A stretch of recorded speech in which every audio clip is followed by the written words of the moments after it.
Think Forward. Think Research Channel.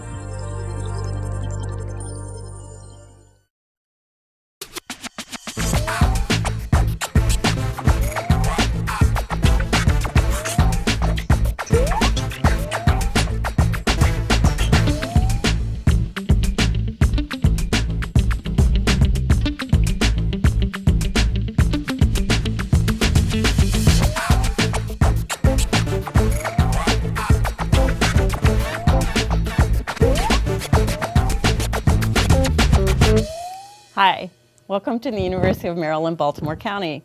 Today we're going to talk to two professors who are working on an interdisciplinary project. The project is called Shermans March and America, Mapping Memory. Professor Ann Rubin is from the Department of History at the University of Maryland, Baltimore County, and Professor Kelley Bell, who is an assistant professor in Visual Arts Department, also at the University of Maryland, Baltimore County. Great to be here.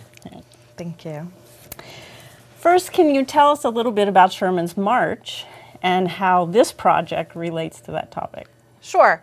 I'm a Civil War historian, and Sherman's March took place in the late part of the Civil War.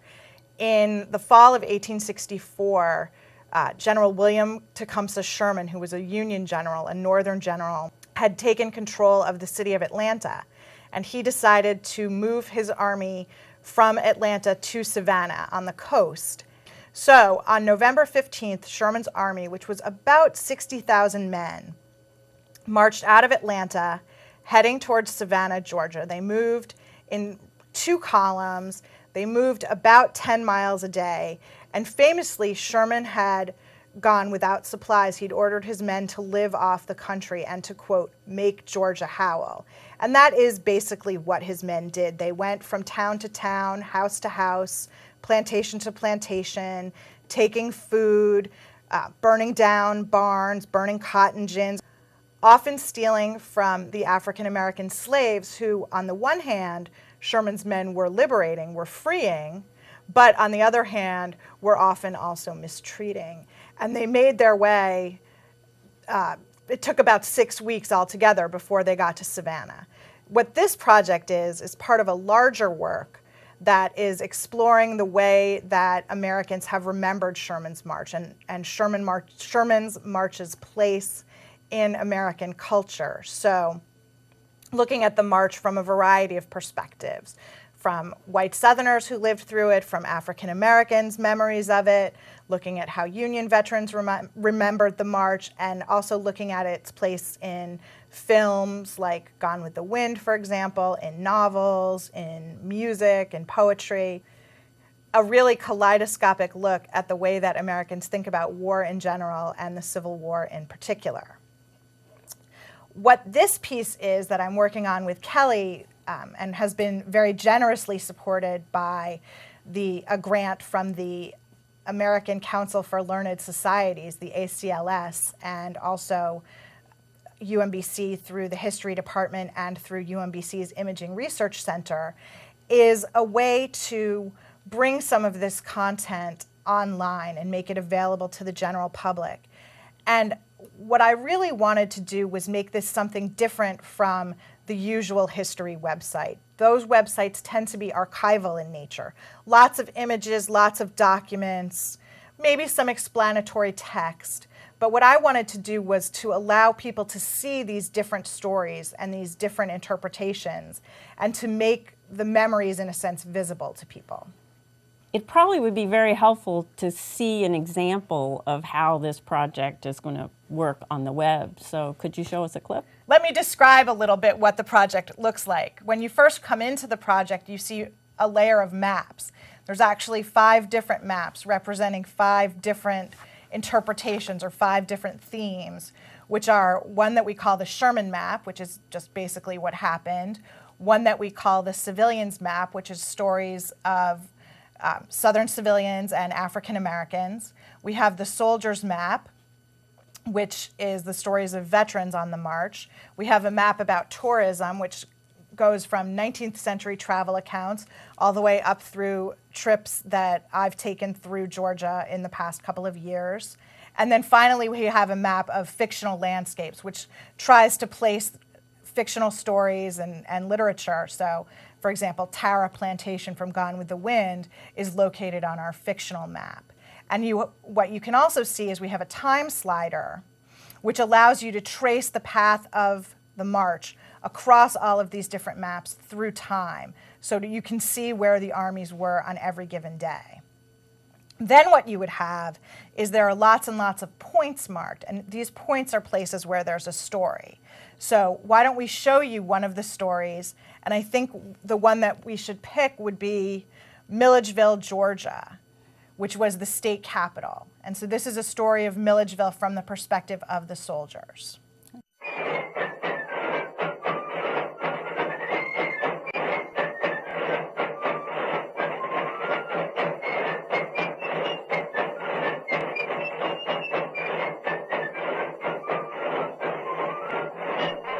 The soldiers of Sherman's left wing marched into Milledgeville on November 22, 1864. Milledgeville, Georgia's state capital, had been nervously awaiting their arrival. Governor Joe Brown and the members of the state legislature had fled, fearing capture. The state prison had been emptied, with the inmates promising to fight for the Confederacy having been moved out of town as well. Civilians and former slaves remained, and the latter cheered the men marching down the street with flags flying and bands playing. Sherman used the governor's mansion as his headquarters, though it had been emptied of most of its furnishings before his arrival. Although the soldiers entered unopposed, events in Milledgeville took a turn for the worse. Sherman ordered the destruction of everything of military value. Soldiers blew up the state magazine, inadvertently damaging nearby churches, and burned the local arsenal. The prison burned also, though that fire was set by the prisoners themselves. The young soldiers, after weeks on the march, had a few days in town and took a holiday of mischief and mayhem. You're arguing that Sherman's March still resonates with people today. So this is a project about the memory of Sherman's March, not actually the details, the factual details of the march. Exactly. So how do you think it resonates still today? I think it still resonates today because what Sherman's March has become is the repository for a lot of white Southern anger and white Southern resentment about the results of the Civil War. And so everything bad that happened in the Civil War, it seems to all come down and be blamed on Sherman. Now, I'm not absolving Sherman and his men of responsibility. They did horrible things. They did terrible things. The march was destructive and devastating to the areas in which it passed. But at the same time, he's not to blame for everything that went wrong and the legacy of Reconstruction, and it's a much more nuanced and complicated story. And one way that I think Sherman's March resonates today, even indirectly, is a few weeks ago where we had the case of Joe Wilson, the South Carolina representative who yelled, "You lie," at Barack Obama. I think it's fascinating that Joe Wilson's district is exactly the part of South Carolina that Sherman's men marched through. And so I think that there's still some element of resentment of federal power and some element of perhaps resentment of African Americans who were freed by Sherman's March and, of course, by the Civil War that still lingers today. That's an interesting way to look at history as far as something that still connects us to the past and our current experiences. I'm also interested, though, in the collaboration between you two. These are very different disciplines. Mm-hmm. Kelley, how did this come about, and what do you think you learned from each other? Well, Dan Bailey of the IRC originally brought us together. I'm working in the visual arts department, but previous to that, actually, I was running my own graphic design business, and one of the things that I did was manufacture props for films. So if you'd like to imagine, I was sort of a graphic designer from the past. So say if someone needed a Harvard diploma, I'd be able to produce it. If someone needed a can label that looked like it was from 1956, I would be able to produce that. So it sort of began from there. I'm a very good forger, if you'd like to put it that way. So Dan saw this, and seeing that the concept that Anne had, dealt so much with maps. He really wanted someone who could kind of speak the visual language of maps and make a convincing facsimile of the documents that sort of tell each different story. I mean, the map itself is sort of a narrative. So what we really wanted to do was stylistically have a look for each map that is very distinct. So in a way, the map also becomes part of the navigation and also sort of sets a context for, what we're seeing these movies in. Say, for example, the map for Sherman's history is it the original map? It's not the actual map that Sherman carried with him, although we tried to use that. What it is it's an 1865 map that was published right after Sherman's March. So it's as close to a contemporary document as we could get. So, and then sort of when we had that as the master document that we were going to base all the other ones on, either designing from scratch or adapting maps that were pre-existing. Say, for another map, we took a map that was done by one of the soldiers on the march, this guy named Sneeden. And it's a really beautiful document. It's done in, watercolor. The penmanship in it is absolutely gorgeous. But obviously all these maps at the time, I mean, there was no GPS, there was no really solid standard. So essentially we had to build all these maps based on historical information to sort of fit within sort of this common map that we had that was Sherman's map. So so that was a large part of it, was reconstructing this stuff. Jump in about one thing. I love the notion that Sherman didn't have a GPS, and that's become, in one sense, a kind of guiding idea for us. Because before, this also goes back to Kriste's earlier question about, I'm telling the story of the memory of the march rather than the story of the march. We know the basic contours of the march. And so what I didn't want to do was get into a kind of he said, she said, they said, which was which story is correct, which story is true. And I actually, when I went on my first trip through Georgia, I talked to, I didn't actually know Kelley at this point, but I talked to Dan Bailey from the IRC and I said, do I need to bring a GPS? I had a list of every historical marker related to Sherman's March. And then I thought, you know what? Sherman didn't have a GPS. And so it's not the actual coordinates that matter. It's more the sense of place and the metaphorical places in some cases that really matters. So what did you learn from each other, though, from the disciplines that you bring to the project that you think were an advantage or maybe sometimes also a problem? And how did you have to work through these different perspectives? Well, coming from a design background, I'm sort of familiar with working with people who are not designers. I mean, that's the nature of my job.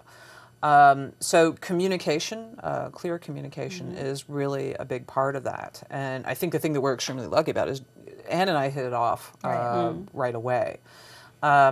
So, for me, usually, when you're working with a client, it's a one-way conversation. The client is telling you what their needs are, and you sort of provide what they need. Granted, you are the designer, so there are different ways of interpreting it. But there are certain, there are certain restrictions on what you can and can't do. Not restrictions, but parameters. With Anne, I mean, she basically just handed the whole thing to me and said, "Go." And so, after our first meeting, I come in and I start talking about, and we're gonna have these toy soldiers, and we're gonna do shadow puppets, and we're gonna do all this stuff. And you must have thought I was insane. I didn't, though, because what I really didn't, because what I wanted, because I knew that I didn't want a traditional history website, I wanted to see where this collaboration could go. And so I loved the idea of working with different styles and having a different visual look. The last thing I wanted was this to look like every other documentary. And I also knew I didn't want it to have lots of flames shooting out, which is usually what you see in Sherman documentaries. So I was happy to have somebody with all kinds of great ideas for visualizing it. What was challenging for me was learning how to write for a visual medium. I'm used to writing for paper, for words. And so the first few scripts that I wrote were all way too long and way too elaborate and way too complicated. And so that for me was the tougher part of the collaboration, was just learning how to pare everything back. And historians are not used to working with anybody. We're used to working by ourselves. And so I like the idea of collaboration and I like working with a team, but it's definitely a different kind of historical work than I'm accustomed to doing. Was there ever a time, though, where you, for example, wanted to have something that you thought was inappropriate from a historian's perspective or a presentation perspective? The Zora Fair short was really, I think, actually an excellent example of sort of this dialogue that we're talking about. Because we had discussed blackface for a little while, and then, you know, just sort of in the repository of ideas, you know, I got the idea of sort of doing a cartoon that's very storybooky, because even though the story is based in fact, it does have sort of a legend type quality to it. So I did want it to sort of seem, this is the shadow puppet one that I was talking about. Yeah, shadows or silhouettes were really sort of, you know, a common form of portraiture, you know, back during that time. And also using silhouettes really sort of negated the question of race as a color. Right. So, you know, that was one of the reasons that we sort of pulled it over in this direction. So, you know, we sort of began with this premise, and it turned into sort of a full-fledged animated film. So, you know, Anne had originally written the text, and, you know, we started working with that. I did the storyboards, and we started going forward with it. And, you know, as sure as anybody will tell you, animation takes a really long time. So, you know, we're sort of chugging along, producing the animation, and sort of as we were getting deeper into, you know, the production of this, you know, I started thinking, well, you know, maybe, you know, is this right? Like, you know, because there's some really heavy issues there. And, you know, Anne has her vision, I have my vision, we're working together on this vision, and, you know, we're thinking, oh, what could be wrong with this? So I decided to, you know, show it to some people outside of the project, which I think we learned, you know, is something you got to do. Right. Because, you know, even though, okay, we're setting this up so it's in context, we understand that, you know, this film is neither condoning nor opposing, you know, what happened. You know, when you take it out to the web, yeah, there is no context. You know, someone can just send a link and say, you know, look at this crazy film I saw, you know, isn't this terrible or isn't it wonderful? And that's really where you start to get into trouble. So I, you know, showed this to people and they were just like, whoa, you know, you really want to, you know, put this out there? And so, you know, I came back to Anne and said, you know, I've shown this to some people, they have some concerns, what do you think about this? And, you know, we went back and we did edits, you know, and, you know, sort of worked the text into the images in such a way that there was a clear explanation of why we were portraying it this way and sort of, you know, providing more background for the story. So that's really where, you know, writers and image makers can really come together, and it's these minute details that really kind of make all the difference. It's really an element of I had pared back too much, or I had pared back the wrong things, and so rewriting the text to make our position clear while still being able to tell the story and toning down some of the language, changing some of the language, and it was a really valuable learning experience for us. And I think it's, you know, then we went through the other scripts with an eye to some of these same issues, and I think really strengthened the other scripts as well. So, well, I think this brings up the question then of audience. Who do you see as your audience? What audiences motivated you to want to do this? And why not just a traditional book? Why also add the web element?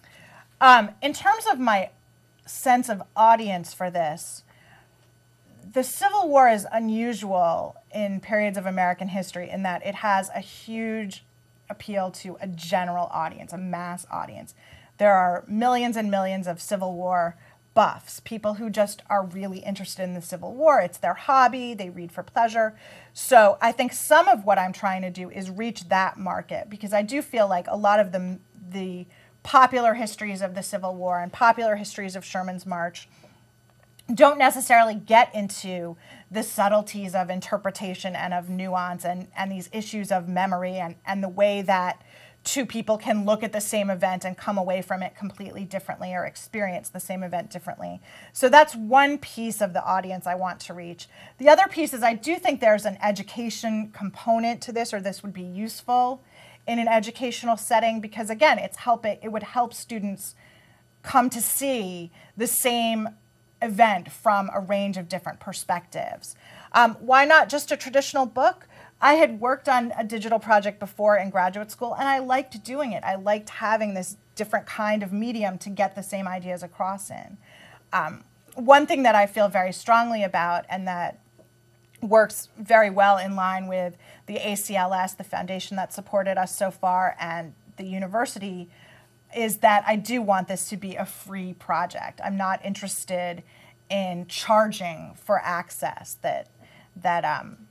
That's just not what I'm about. Your mission. That's not my mission. I'll sell my book, sure, but I want to have this as a free and open project because I want it to be accessible and to reach as many people as it possibly can. So how about for you, Kelley?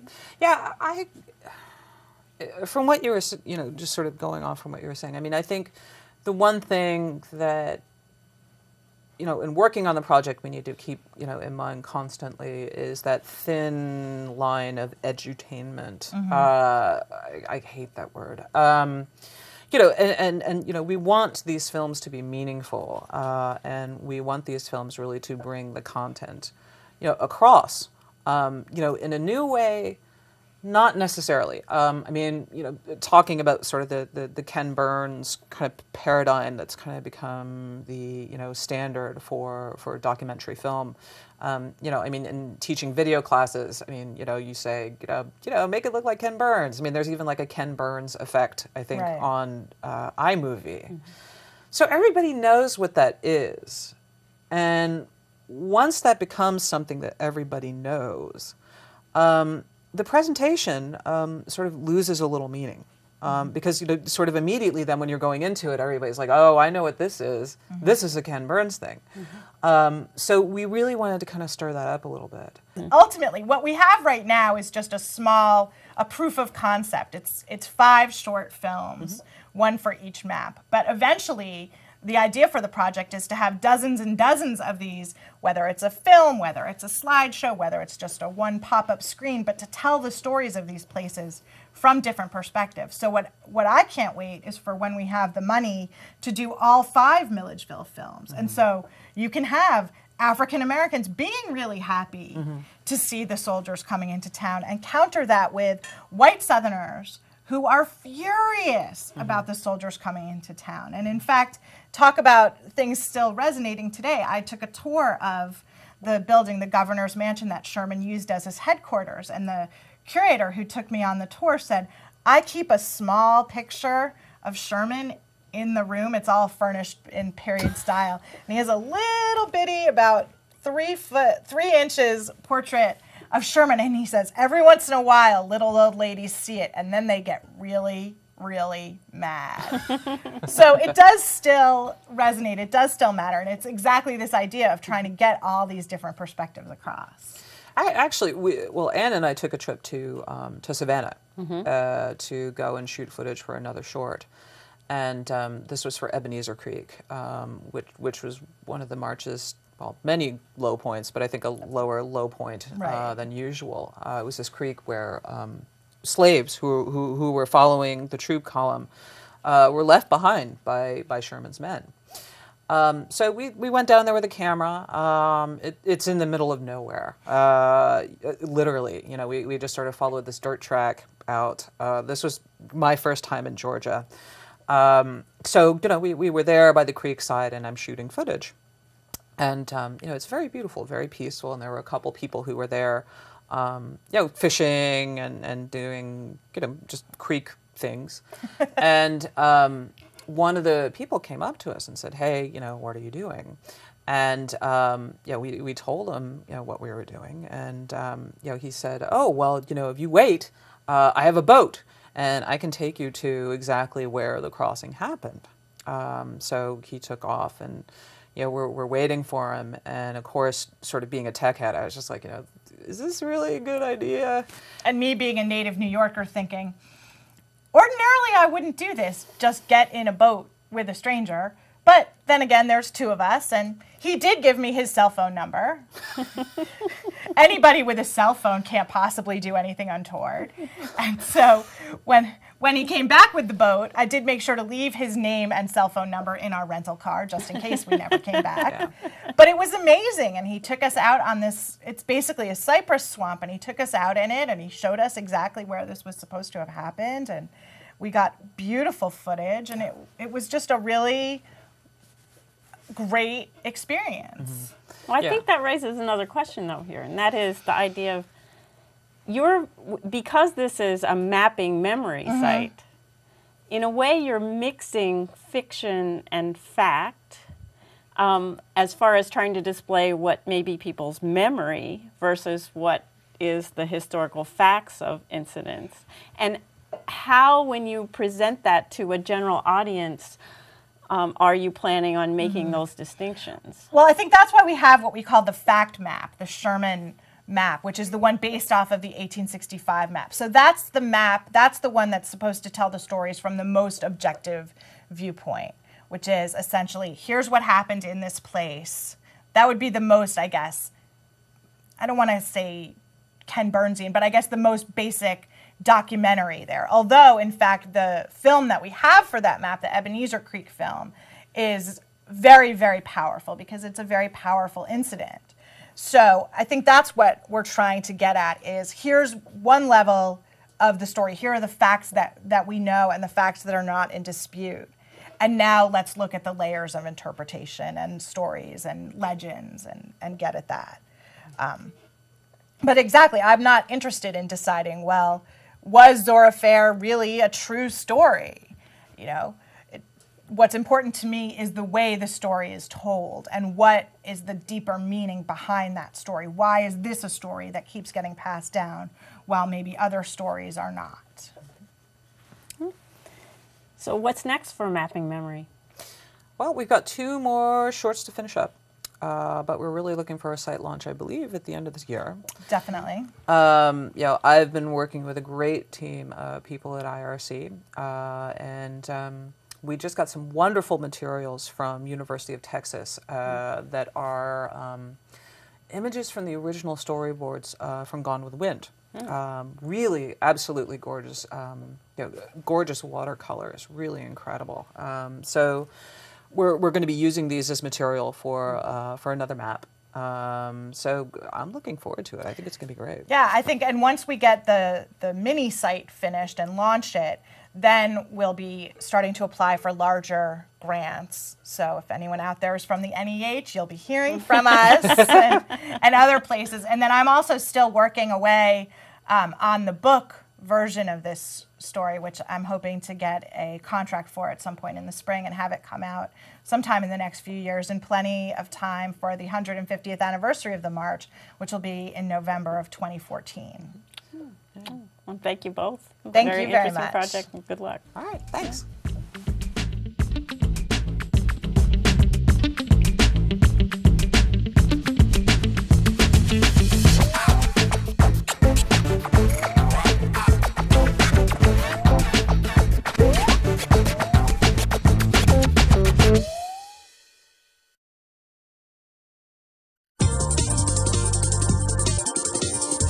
Think Forward. Think Research Channel.